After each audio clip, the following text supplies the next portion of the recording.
மக்களை இங்க பாருங்க, கண்ணு கட்டின தூரத்துல வந்து போக்குவரத்து நடந்துட்டு இருக்கு. இது வந்து ஜிஎஸ்டி ஹைவே. இது வந்து செங்கல்பட்டுல இருந்து 15வது நிமிஷத்துல வந்து எக்ஸ் படாலம் கூட்ரோடு வந்துருது. இந்த கூட்ரோட்ல இருந்து பாத்தீங்க அப்படின்னு சொன்னா இந்த சைட் வந்து ஒரு 250 மீட்டர்லயே வந்துருது. இந்த சைட்டோட நேம் வந்து கிரவுட் டவுனு.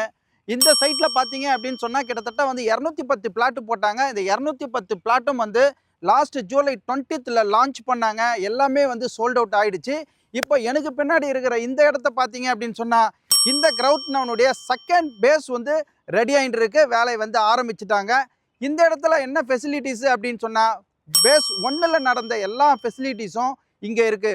பார்க் இருக்கு, ஸ்ட்ரீட் லைட் இருக்கு, 40 அடி ரோடு இருக்கு, 33 ஃபீட் ரோடு இருக்கு, 24 ஃபீட் ரோடு இருக்கு. சூப்பர்பா எல்லா வசதியும் வந்து இந்த பேஸ்ல வந்து அமைக்க இருக்கிறாங்க. இந்த செகண்ட் பேஸ் வந்து ஒரு 1 மந்த்லயே வந்து ரெடி பண்ணி கொடுக்கறதா சொல்லியிருக்கிறாங்க. இதுல எல்லாமே பாத்தீங்கன்னா உங்களுக்கு அஃபோர்டபுள் சைஸ் இருக்கு. ஆல் டைரக்ஷன்ஸ் வந்து கிடைக்கும். நீங்க இப்ப கூட நீங்க புக்கிங் பண்ணிக்கலாம். அப்ரூவல்டுன்னு பாத்தீங்க அப்படின்னு சொன்னா சேம் தாங்க. பேஸ் 1ல் இருக்கிற எல்லாமே வந்து உங்களுக்கு ரேரா அண்ட் டிடிசிபி எல்லா அப்ரூவ்டுமே இருக்கு. இந்த செகண்ட் பேஸுக்கு ஒரு ரேட் வந்து ஃபிக்ஸ் பண்ணியிருக்காங்க. உங்களுக்கு வந்து ஒரு ஏபிசி அப்படின்னு சொல்லிட்டு ஒரு 3 கிளாஸ்ல இருக்குது. ஃபர்ஸ்ட் பாத்தீங்க அப்படின்னு சொன்னா உங்களுக்கு 1650க்கு வந்து ஸ்டார்ட் ஆகுதுங்க. உங்களுக்கு வந்து ஒரு 10 லட்சம் ரூபாய் இருந்துச்சு அப்படின்னு சொன்னா உங்களுக்கு ஒரு 600 ஸ்கொயர் ஃபீட் மனம் வந்து உங்களுக்கு வந்து சொந்தமாக்கிக்கலாம். நீங்க இந்த சைட்டை பார்க்கணும் அப்படின்னு சொன்னா உங்களுக்கு வந்து கேப் வசதி கூட வந்து அரேஞ்ச் பண்ணி கொடுக்குறாங்க. ஸ்கிரீன்ல தெரியிற நம்பரை நீங்க வந்து கான்டாக்ட் பண்ணீங்க அப்படின்னு சொன்னா உங்களுக்கு போதிய விவரங்கள் வந்து கிடைக்குங்க.